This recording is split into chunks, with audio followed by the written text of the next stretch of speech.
नमस्कार, पांची जनी के डिजिटल प्लेटफॉर्म पे आपका स्वागत है। इजरायली रक्षा बलों ने 17 अक्टूबर को घोषणा की कि उसने दक्षिणी गाजा के राफा में एक लक्षित जमीनी अभियान में हमास प्रमुख याह्या सिनवार को मार गिराया है। सिनवार इस ऑपरेशन में मारे गए 3 हमास आतंकवादियों में से एक था।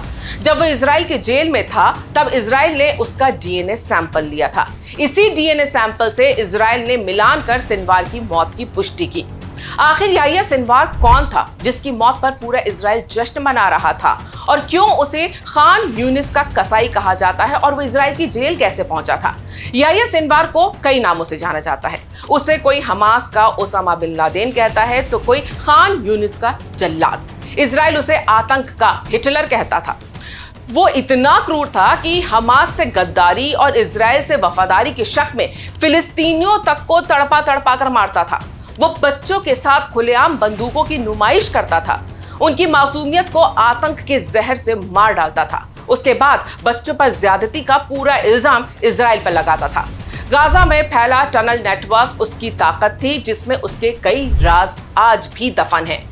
सिनवार का जन्म साल 1962 में साउथ गाजा के खान यूनिस में एक फिलिस्तीनी शरणार्थी शिविर में हुआ था, और यही वजह है कि उसे खान यूनिस का कसाई भी कहा जाता है। साल 1988 में 2 इजरायली सैनिक और 4 फिलिस्तीनियों की हत्या के जुर्म में इजरायली एजेंसियों ने याह्या सिनवार को गिरफ्तार किया था। उस वक्त याह्या की उम्र 19 साल थी। उसके खिलाफ केस चला और उसे 4 आजीवन कारावास की सजा सुनाई गई।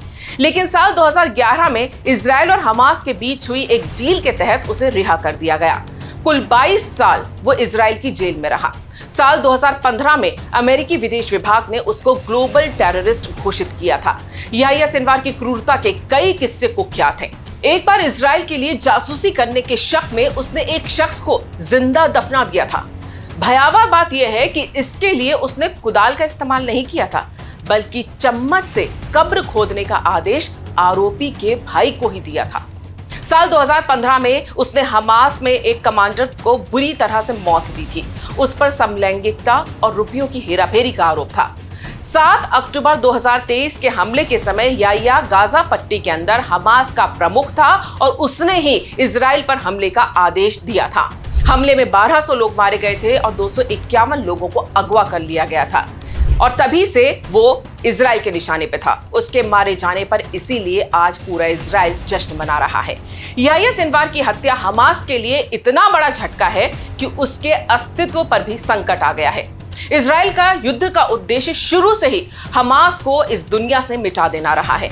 सिनवार की मृत्यु एक प्रमुख मील का पत्थर है। जुलाई में इस्माइल हानिया और सितंबर में हिजबुल्लाह प्रमुख हसन नसरल्लाह की हत्या के बाद ये इजराइल के द्वारा किसी दुश्मन नेता की शायद सबसे प्रमुख हत्या है। इजराइल पहले ही ये कह चुका है कि 7 अक्टूबर के हमले में शामिल हर व्यक्ति चलता फिरता मरा हुआ उनके लिए आदमी है, और इजराइल ने तय किया है कि जो जो उस हमले में शामिल थे या उस हमले को सपोर्ट करते हैं उन्हें वो छोड़ेंगे नहीं। फिलहाल इजराइल में जश्न का माहौल है, वहीं गाजा पट्टी में गम का माहौल है, क्योंकि अब हमास का कोई नामलेवा बचेगा या नहीं, इस पर सवाल या निशान लग चुके हैं। अगर आपको वीडियो पसंद आया है तो इसे लाइक करें, शेयर करें और हमारे इस चैनल को सब्सक्राइब जरूर करें। धन्यवाद।